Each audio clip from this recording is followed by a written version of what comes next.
Hello विद्यार्थी मित्रों, आज આપણે શીખીશું ચેપ્ટર નંબર 1 અર્થશાસ્ત્રમાં આલેખ અને આલેખનું મહત્વ।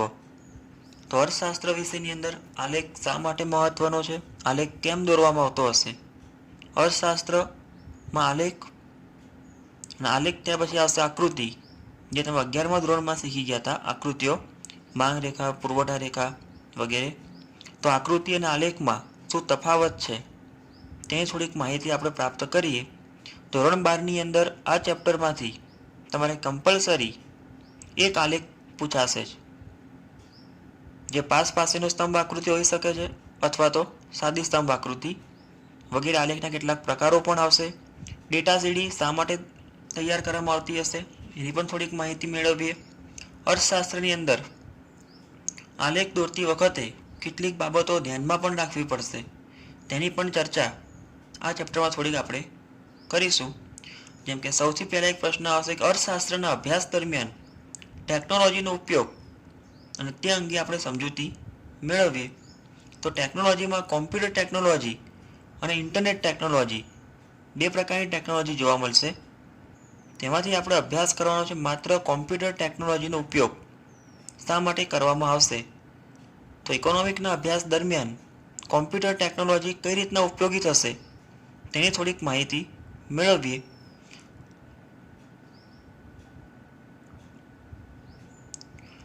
જેમ કે કોમ્પ્યુટર ટેકનોલોજીની અંદર કોમ્પ્યુટર શબ્દ પ્રચલિત છે, સૌ કોઈ તેનો ઉપયોગથી પરિચિત હશે।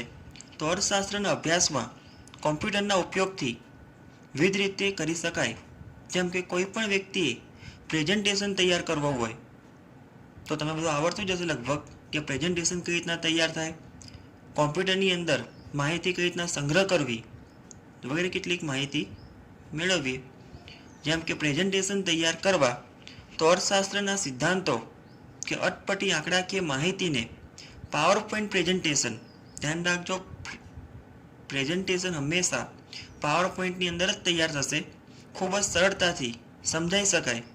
જેમ કે અંદાજપત્રને સમજવા માટે અંદાજપત્રનો અર્થ, અંદાજપત્રના ખાતાઓ અને તે અંગેની અલગ અલગ 3 સ્લાઇડ બનાવી અંદાજપત્રના પ્રકરણને સરળતાથી સમજી શકાય, જે તમારે ધોરણ 11માં આવતું હતું, અંદાજપત્ર કઈ રીતના તૈયાર કરવું।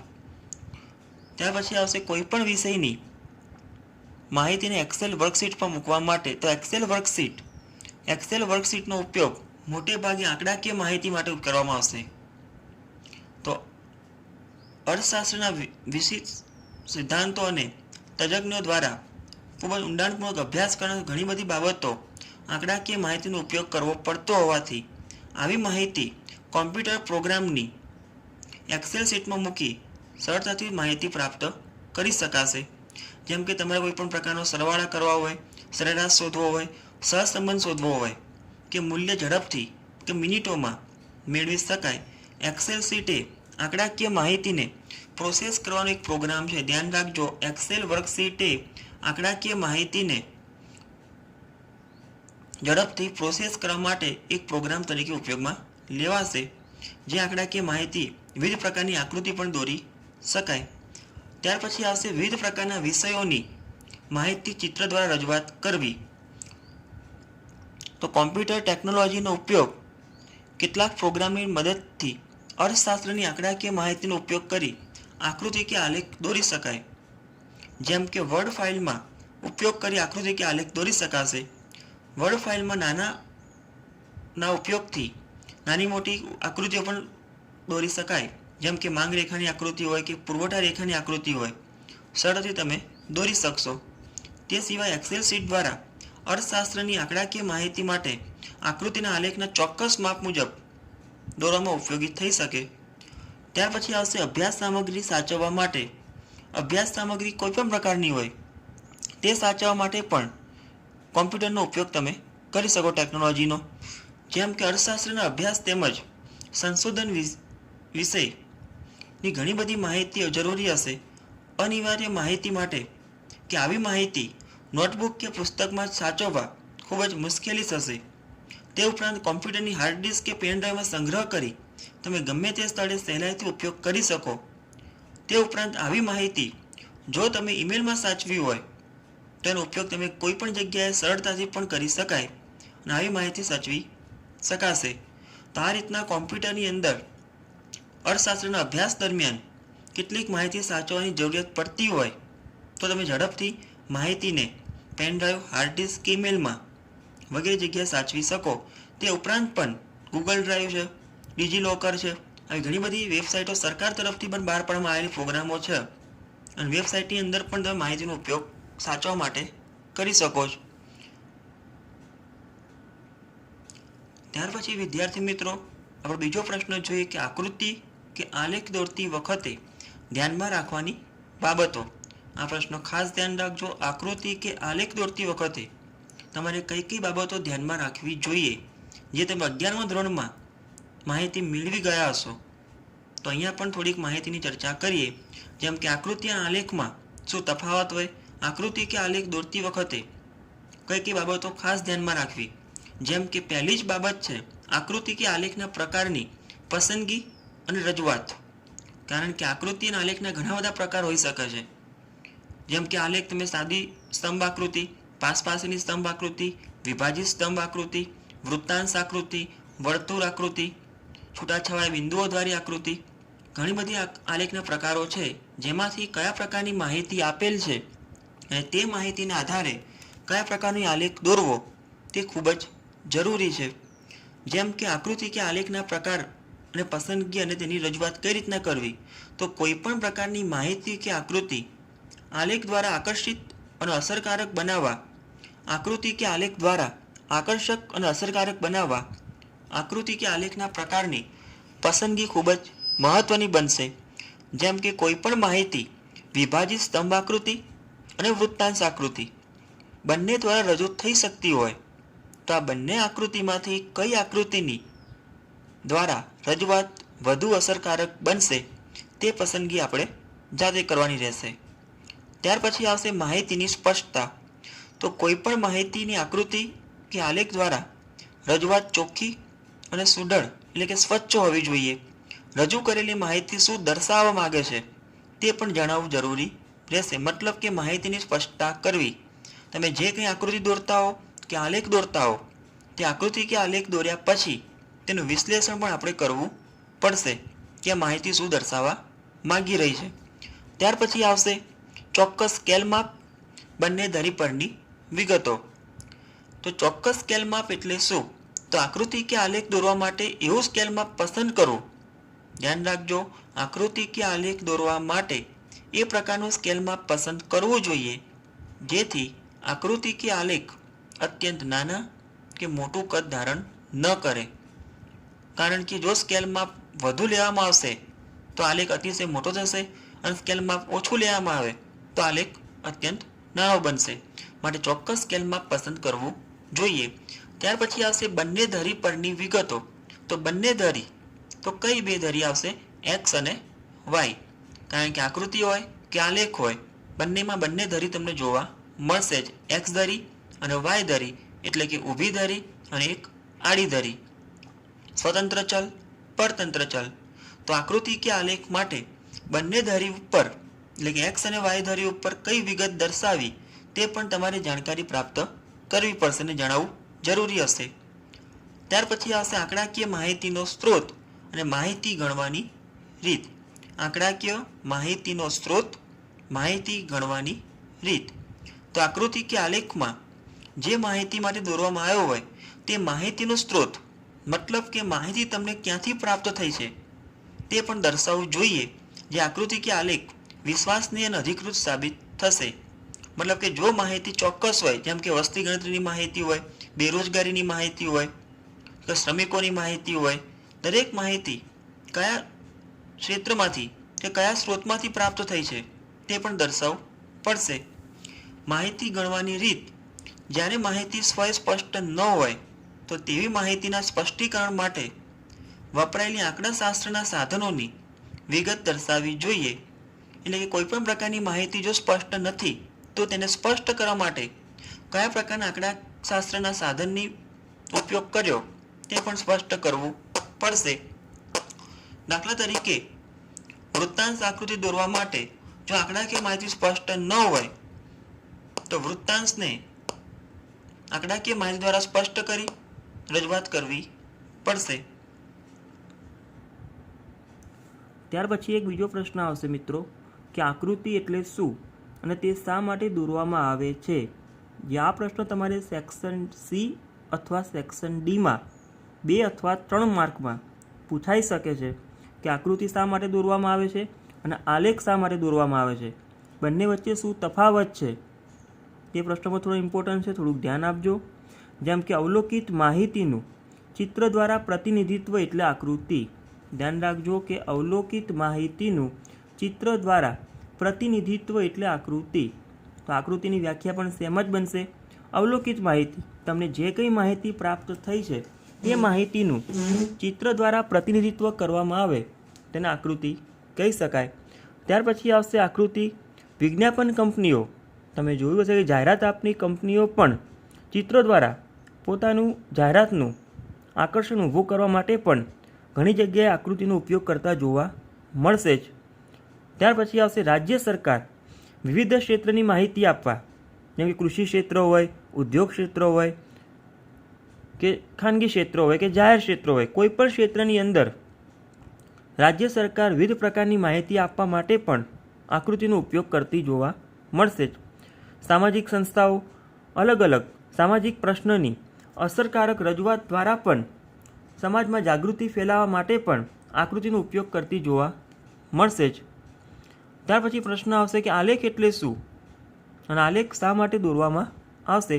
તો આલેખ કોને કહેવું, તો સ્વસ્પષ્ટ ન હોય તેવી અવલોકિત માહિતીનું સ્વસ્પષ્ટ ન હોય તેવી અવલોકિત માહિતીનું ચિત્ર દ્વારા પ્રતિનિધિત્વ કરવું એટલે પણ આલેખ જ કહેવાય. તો અર્થશાસ્ત્રના કેટલાક આધાર આલેખ ઉપર આધારિત હશે. જેમ કે અર્થશાસ્ત્રની કેટલીક બાબતો કે સિદ્ધાંતોની સમજૂતી સ્પષ્ટ અને સરળ બનાવવા તમે આલેખનો ઉપયોગ કરી શકાય. જેમ કે વસ્તી ગણતરીની માહિતી છે તો વસ્તી ગણતરીની માહિતીના આધારે તમે આલેખ રજૂ કરો અને આલેખથી ઝડપથી અને સરળતાથી સમજૂતી આપી શકાય. સમગ્રલક્ષી પરિબળોમાં, તો સમગ્રલક્ષી પરિબળ એટલે કે સમગ્ર માંગ કેટલી થઈ, સમગ્ર પુરવઠો કેટલો છે, દેશમાં સમગ્ર બેરોજગારી કેટલી હતી, રોજગારી કેટલી મળી, એ પરિબળો તથા પરિવર્તન શું આવ્યું તેની રજૂઆત માટે પણ આલેખનો ઉપયોગ થઈ શકે છે.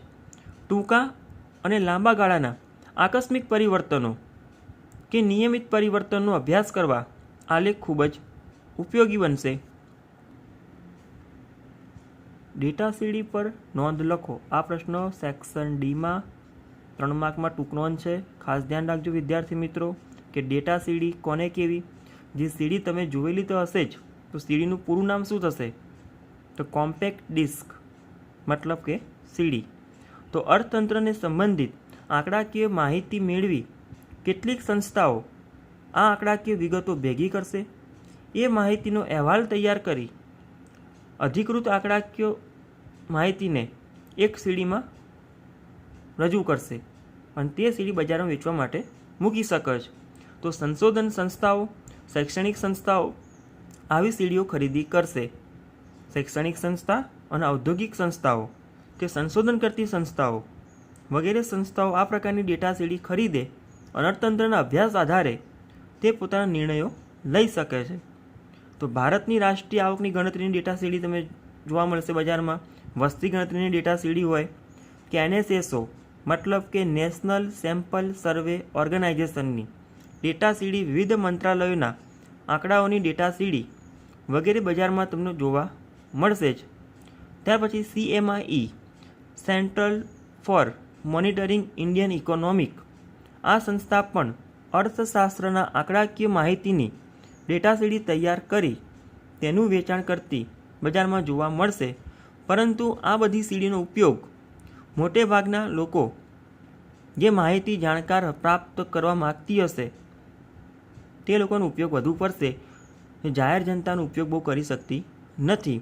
કેટલીક ડેટા સીડી અનેક પ્રકારની આંકડાકીય માહિતી જોવા મળશે.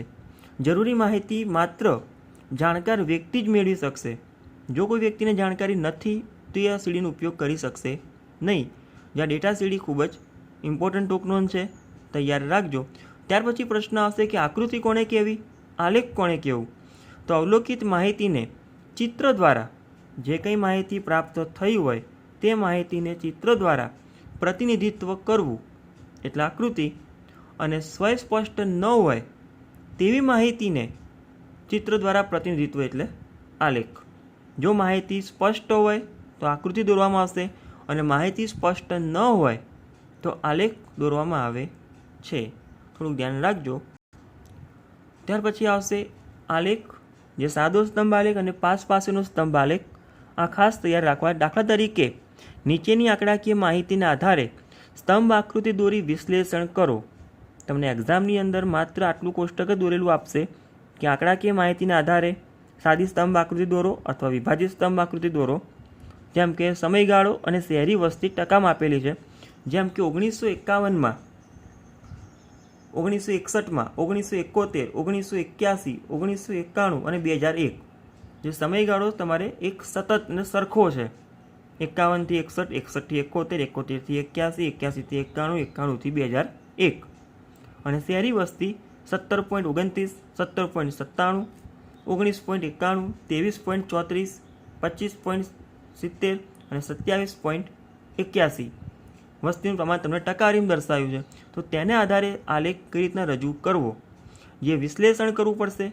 વિશ્લેષણ દરેક વિદ્યાર્થીઓએ પોતાની રીતે જે આલેખ દોર્યા પછી જે સમજણ પડી હોય તેને આધારે સ્વેચ્છાએ જાતે કરવાનું રહેશે. વિશ્લેષણ કોઈ ચોક્કસ હોતું નથી.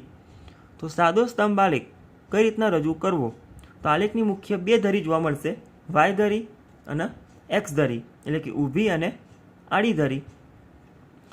તો સૌ પ્રથમ આવશે એક્સ ધરી ઉપર સમયગાળો એટલે કે દાયકો 51થી 61, 61થી 71, 71થી 81 જે તમારે દર્શાવવાનું રહેશે એક્સ ધરી ઉપર. ત્યાર પછી આવશે વાય ધરી, જેની ઉપર આવશે સ્કેલ માપ, જે આપણે અગાઉ જોઈ ગયા હતા કે આલેખ દોરતી વખતે ધ્યાનમાં રાખવાની બાબતમાં હતું એક ચોક્કસ સ્કેલ માપ. સ્કેલ માપ કઈ રીતના લેવું, જેમ કે સ્કેલ માપ 15, 16, 17, 18, 19, 20 સમયગાળો ધ્યાનમાં રાખી સ્કેલ માપ નક્કી કરવું. કારણ કે આની અંદર સૌથી નાની સંખ્યા 17.97 છે અને સૌથી મોટી સંખ્યા 17.29 છે અને સૌથી મોટી સંખ્યા 27.81 જોવા મળશે. તો આ બંને વચ્ચેનો સમયગાળો તમારે તૈયાર કરવાનો રહેશે.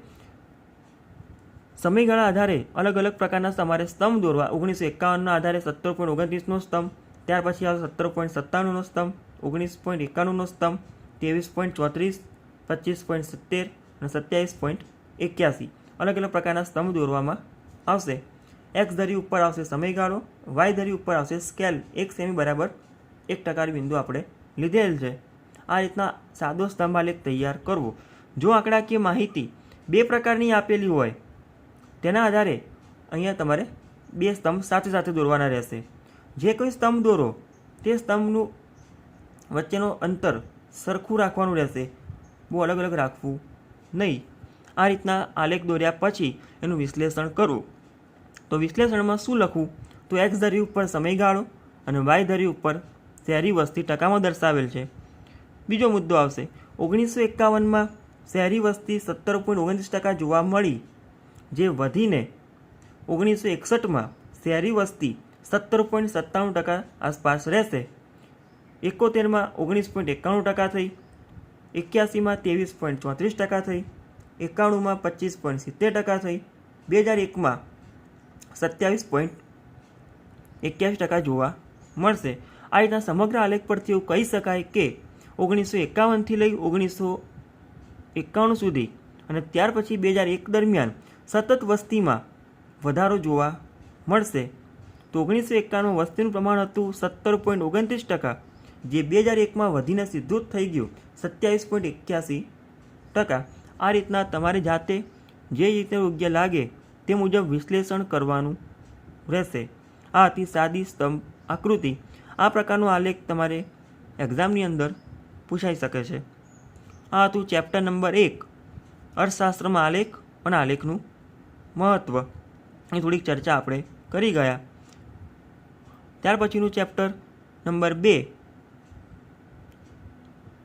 માહિતી